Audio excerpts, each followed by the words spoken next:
teman-teman. Di sini kami dari kelompok 7 yang terdiri dari Elsa Octavia Angelica dan Melissa Puspitasari dari kelas FM19C Fakultas Farmasi Universitas Buana Perjuangan Karawang. Nah, di sini kami akan membahas mengenai screening fitokimia metode kromatografi lapis tipis atau KLT dari rimpang kunyit, guna untuk memenuhi salah satu tugas mata kuliah praktikum farmakognosi. Di sini adapun tujuan dari praktikum ini yaitu pertama, mahasiswa mampu mengerti dan memahami prinsip pengerjaan KLT. Yang kedua, mahasiswa mampu melakukan mekanisme atau proses yang terjadi pada KLT. Dan yang ketiga, mahasiswa mampu melakukan screening kandungan kimia tertentu dari pola profil kromatogram KLT dengan menggunakan penampak bercak universal maupun penampak bercak spesifik.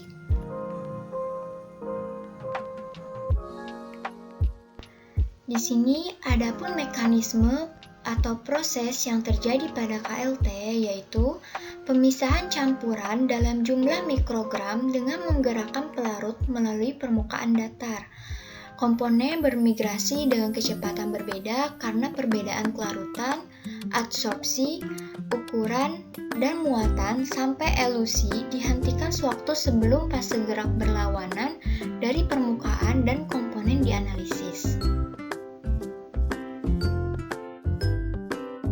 Nah, di sini ada pengertian dari kunyit atau kunir atau Curcuma longalin. Nama sinonimnya Curcuma domesticava. Adalah termasuk salah satu tanaman rempah dan obat asli dari wilayah Asia. Khasiat atau manfaat dari tanaman kunyit baik sebagai pelengkap bumbu masakan, jamu, atau obat-obatan atau untuk menjaga kesehatan dan kecantikan.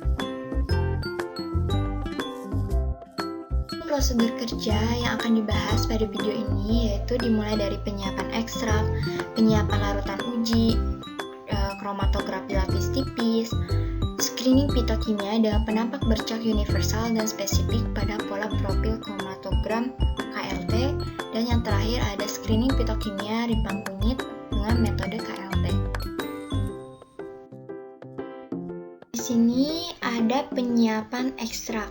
Nah, alat yang dibutuhkan yaitu ada timbangan, gelas ukur 500 ml, alat untuk ekstraksi, dan evaporator.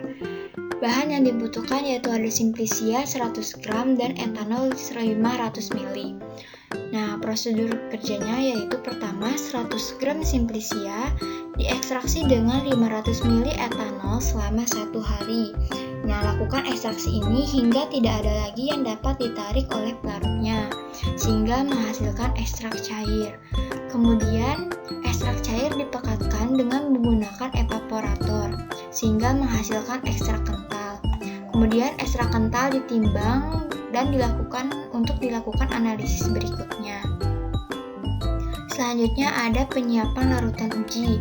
Pertama, ekstrak hasil ekstraksi dilarutkan kembali dengan pelarutnya hingga tidak terlalu encer dan kemudian didapat larutan uji. Kemudian ada prosedur kerja kromatografi lapis tipis, yaitu yang pertama siapkan bejana atau chamber. Yang kedua itu selanjutnya lapisi bejana dengan kertas saring. Kemudian siapkan fase gerak atau eluen atau pelarut tunggal atau campuran. Kemudian fase gerak dimasukkan ke dalam bejana dan ditutup rapat. Kemudian dibiarkan bejana hingga jenuh. Kemudian siapkan pelat silika gel GF254 analitik. Selanjutnya ekstrak kental dilarutkan dalam beberapa mili pelarut sampai diperoleh ekstrak yang tidak terlalu kental dan tidak terlalu encer. Kemudian totolkan ekstrak pada plat silika gel GF254 dengan menggunakan pipa kapiler sampai mengering. Kemudian dimasukkan plat yang sudah ditotolkan ke dalam bejana. Selanjutnya biarkan fase gerak naik sampai sekitar 2 cm sebelum pinggir plat.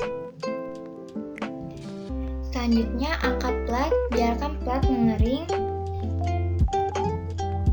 Kemudian lihat warna bercak di bawah sinar tampak, yaitu sinar ultraviolet dengan panjang gelombang 254 nanometer, panjang gelombang 366 nanometer. Kemudian, hitung nilai RF pada masing-masing bercak yang muncul dari hasil pola kromatogram.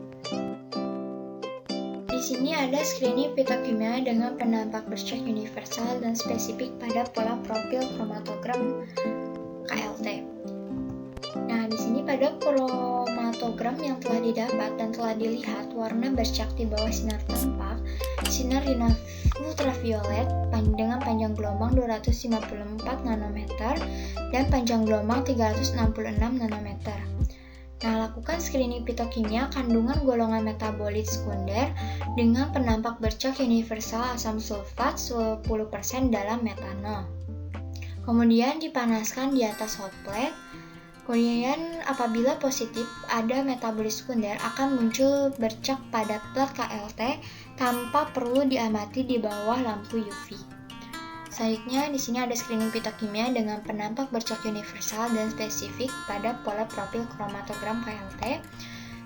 Hampir sama dengan yang sebelumnya, yaitu ada pada kromatogram yang telah didapat dan telah dilihat warna bercak di bawah sinar tampak, sinar ultraviolet dengan panjang gelombang 254 nanometer dan panjang gelombang 366 nanometer.